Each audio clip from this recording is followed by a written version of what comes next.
할렐루야. 우리 앞뒤 옆 사람과 이렇게 인사하겠습니다. 오늘의 선택을 하나님께 구합시다. 오늘의 선택을 하나님께 구합시다. 아멘. 오늘은 사무엘하 18장 1절에서 18절 말씀까지 나누려고 하는데 우리 길기 때문에 한 절만 보았는데요. 한 절씩 살펴보면서 오늘 사이의 존재란 제목으로 하나님 말씀을 나누겠습니다. 오늘은 이 본문 말씀을 통해서 다윗 왕과 그 주변의 사람들 그리고 압살롬의 비극적인 최후를 살펴보려고 합니다. 우리는 늘 삶 속에서 하나님과 세상 사이에 놓여 있습니다. 다윗 왕으로서 나라를 지켜야 하는 그 책임과 또 아버지로서 자식을 사랑하는 마음 사이에 다윗은 갈등했습니다. 그의 부하들은 또 충성과 명령 사이에서 선택해야 했고, 압살롬은 교만과 야망 사이에서 자신의 인생을 결정했습니다. 이 모든 이야기를 통해서 우린 지금 무엇과 무엇 사이에서 서 있으며 어떤 선택을 해야 될 것인가, 말씀을 통해서 깊이 묵상하며 하나님의 뜻을 발견하는 귀한 시간 되기를 소망합니다. 오늘 본문 1절 2절 말씀 함께 읽겠습니다. 시작. 이에 다윗이 그와 함께한 백성을 찾아가서 천부장과 백부장을 그들 위에 세우고, 다윗이 그의 백성을 내보낼세 3분의 1은 요압의 휘하에, 3분의 1은 수르야의 아들 요압의 동생 아비새의 휘하에 넘기고, 3분의 1은 가드 사람 이떼의 휘하에 넘기고, 왕이 백성에게 이르되 나도 반드시 너희와 함께 나가리라 하느니. 아멘. 다윗은 먼저 이 자기와 함께 있는 백성들을 계수한 뒤에 그들 위에 천부장과 백부장을 임명합니다. 그리고 그 백성을 3분의 1로 나누어 가지고 3분의 1은 또 요압에게, 3분의 1은 또 아비새에게, 그리고 3분의 1은 가드 사람 이떼에게 나누어서 배치를 하는 거죠. 그러면서 다윗 왕이 내가 너희와 함께 가서 싸우겠다라고 말했습니다. 그런데 이 백성들이, 그리고 이 군대 장관들이 그렇게 하지 말라고 다윗을 만류합니다. 우리 3절에서 5절 말씀 같이 읽겠습니다. 시작. 백성들이 이르되 왕은 나가지 마소서. 우리가 도망할지라도 그들은 우리에게 마음을 쓰지 아니할 터이요, 우리가 절반이나 죽을지라도 우리에게 마음을 쓰지 아니할 터이라.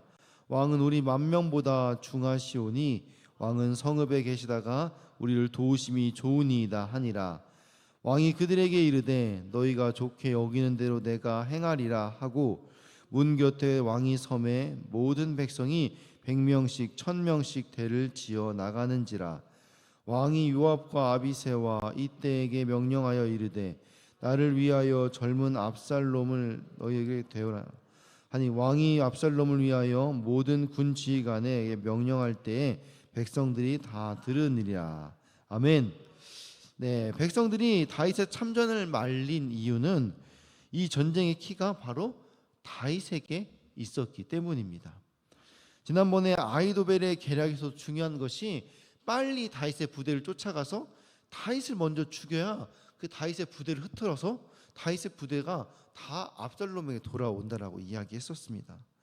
이번 전쟁에서도 이 이스라엘 군대는 그 다윗의 군대와 싸울 때 다윗의 군대보다도 그 안에 있는 다윗을 죽이려고 공략할 것이라는 거예요.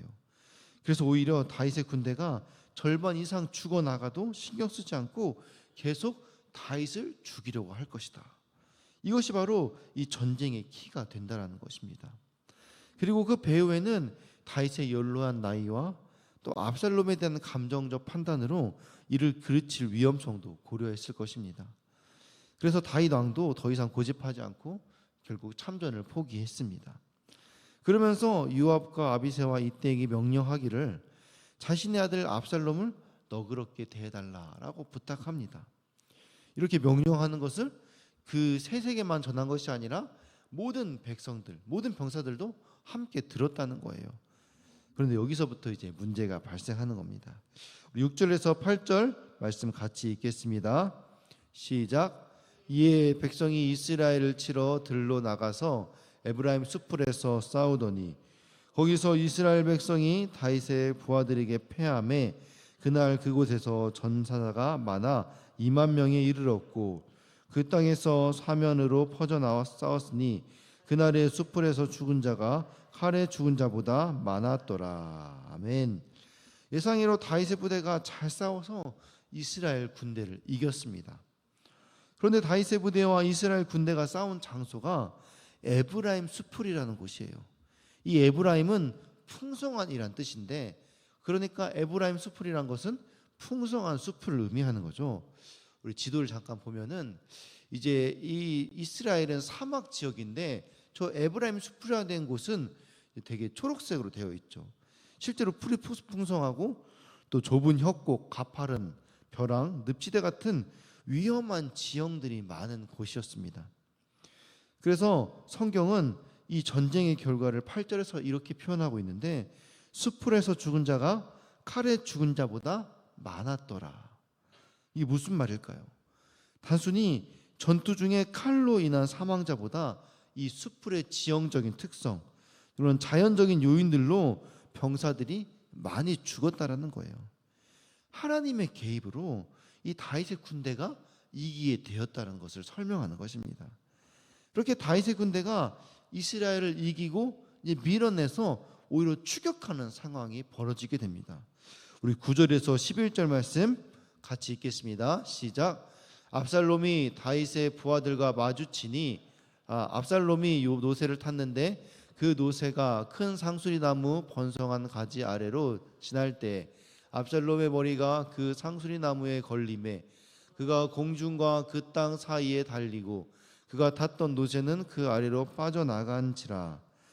한 사람이 보고 요압에게 알려 이르되 내가 보니 압살롬이 상수리 나무에 달렸더이다 하니 요압이 그 알린 사람에게 이르되 내가 보고 어찌하여 당장에 쳐서 땅에 떨어뜨리지 아니하였느냐. 내가 네게 은 10개와 띠 하나를 주었으리라 하는지라. 아멘. 이스라엘 군대가 이제 밀리자 압살롬이 도망치는 장면입니다. 도망하다가 다윗의 부대를 만났는데 노새를 타고 가다가 큰 상수리 나무 가지에 머리가 걸려 공중에 매달리게 된 것이에요. 압살롬의 머리카락은 아름다움과 강함의 상징이었습니다. 그러나 결국 그의 자랑거리이자 이 교만함의 상징이었던 머리카락 때문에 그의 생명을 빼앗기게 되는 원인이 된 것이죠. 그런데 이렇게 압살롬이 나뭇가지에 매달려 있는 모습을 그곳을 지나던 다윗의 부하들이 발견하게 됩니다. 그래서 곧바로 요압에게 알려주었어요. 그 압살롬에 대한 보고를 들은 요압은 그 보고한 병사에게 이렇게 물어보는 거예요. 왜 보자마자 너는 그 압살롬을 쳐서 죽이지 않았느냐라고 화를 내는 거죠.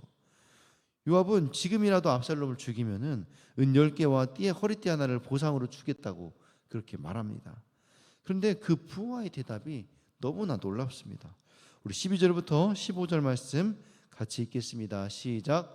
그 사람이 요압에게 대답하되 내가 은 1000개를 받는다 할지라도 나는 왕의 아들에게 손을 대지 아니하겠나이다. 우리가 들었거니와 왕이 당신과 아비새와 이때에게 명하기를 이르기를 삼가 누구든지 젊은 압살롬을 해하지 말라 하셨나이다. 아무 일도 왕 앞에는 숨길 수 없나니 내가 만일 거역하여 그의 생명을 해하였더라면 당신도 나를 대적하였으리다 하니 요압이 이르되 나는 너와 같이 지체할 수 없다 하고 손에 작은 창 셋을 가지고 가서 상수리 나무 가운데서 아직 살아있는 압살롬의 심장을 찌르니 요압의 무기를 든 청년 10명이 압살롬을 에워싸고 쳐 죽이니라. 아멘. 은 10개와 허리띠를 준다는 요압의 말에 자신은 왕의 아들에게 손대지 않을 것이라고 당당하게 말합니다. 그러면서 다윗 왕이 자신의 아들 압살롬을 해하지 말아달라고 모든 백성들 앞에 말했기 때문에 내가 그렇게 할 수 없겠다라고 충성스럽게 대답합니다. 그에게는 이 은 10개가 아니라 은 1000개를 주더라도 그것보다 다윗의 명령이 더 중요했던 것입니다. 그리고 만약 돈이 탐나서 압살롬을 죽인다 하더라도 다윗이 결국 그 모든 사실을 다 알게 될 것이고, 그렇게 되면은 자신은 다윗에 대한 반역자가 될 것이기 때문에 자신은 절대 그렇게 할 수 없다, 이렇게 말하는 것입니다. 요압에게 이 말을 전한 다윗의 신하는 정말로 다윗의 명령을 충실하게 지키는 충성스러운 신하였습니다. 하지만 요압은 어떻습니까?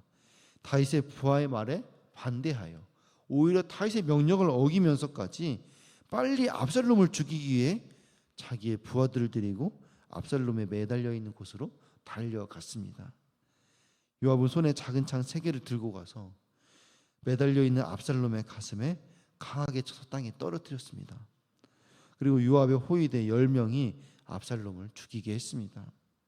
이 모든 일은 이 요압의 독단적인 결정으로 벌어진 일이었습니다. 다윗에게 압살롬은 반역자이지만 동시에 아들입니다.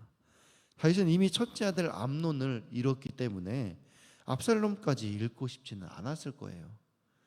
하지만 요압에게 압살롬은 자신과 나라를 위태롭게 할 인물에 불과했던 것입니다. 왜냐하면 압살롬은 반역을 일으키면서 요압의 직책이었던 이 군대 장관을 자기의 이종사촌의 아마사에게 넘겨버렸어요. 그게 뭐예요? 자기와 함께하지 않겠다라는 것이죠. 동시에 요압은 자신이 압살롬과 이 다윗을 화해시키려고 자기가 다윗에게 책망받을 그 각오를 하면서까지 압살롬을 예루살렘에 데려왔던 그런 장본인이에요. 그럼 어떻게 보면 이 압살롬을 도왔던 사람인데 끝까지 요압과 함께할 것이라고 생각했는데 그렇게 요압을 배신했던 것이죠. 이에 요압은 압살롬에게 앙심을 품었을 것입니다. 그리고 압살롬의 반역이 진압되더라도 또 다윗이 늙으면은 압살롬이 언제든 반역할 것이라고 생각했던 거예요. 그렇게 되면은 자신이 이 나라에 설 자리가 없어지는 것이죠. 압살롬은 다윗의 명령보다 이렇게 자신의 감정과 이익이 늘 우선이었던 것입니다. 요압은 이미 다윗의 명령을 어기고 자신의 동생을 죽였던 그 아브넬에게 사적인 봉수로 암살했던 그런 사건이 있었습니다. 이번에도 다윗의 명령을 어기고 다윗의 아들을 죽여버린 겁니다. 이런 요압의 모습은 다윗의 명령에 순종했던 다윗의 부하와 대조를 이룹니다. 그래서 요압의 존재는 다윗에게 가장 든든한 신하이면서도 반면에 가장 믿을 수 없는 신하이기도 했습니다. 요압은 마지막으로 나팔을 불어서 이 전쟁의 끝을 알리는데요. 우리 16절에서 18절 말씀 같이 읽겠습니다. 시작.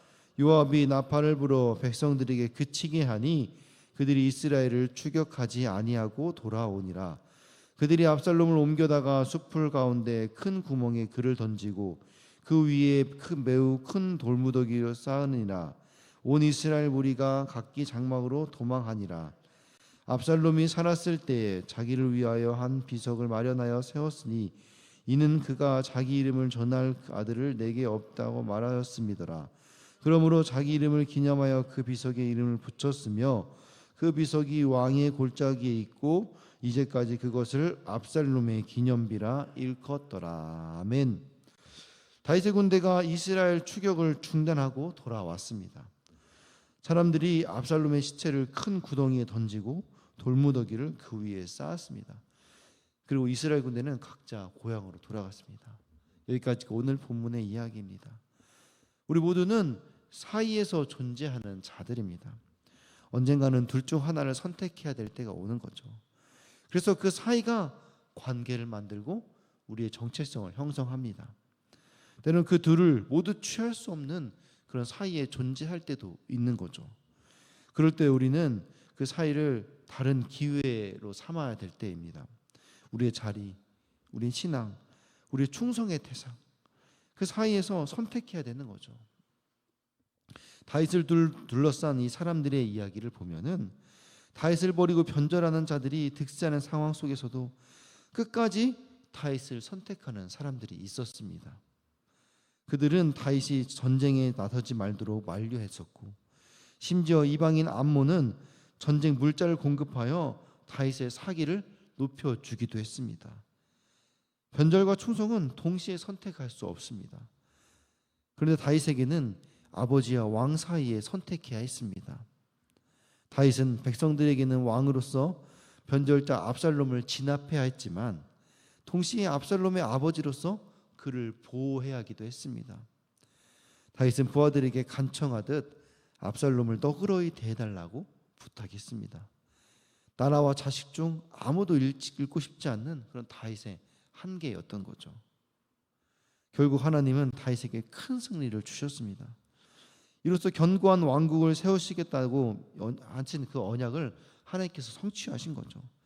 반면에 압살롬은 우연히 만난 상수리나무 하나를 피하지 못하고 하늘과 땅 사이에 걸리고 말았습니다. 그 자랑이 그에게 수치를 안겨준 것입니다. 우린 지금 누구와 누구 사이에, 또 무엇과 무엇 사이에, 또 어떤 욕망과 어떤 욕망 사이에 고민하고 있는 것입니까? 양쪽 모두 다 가질 수는 없습니다. 하나님은 두 주인을 섬길 수 없다라고 말씀하셨습니다.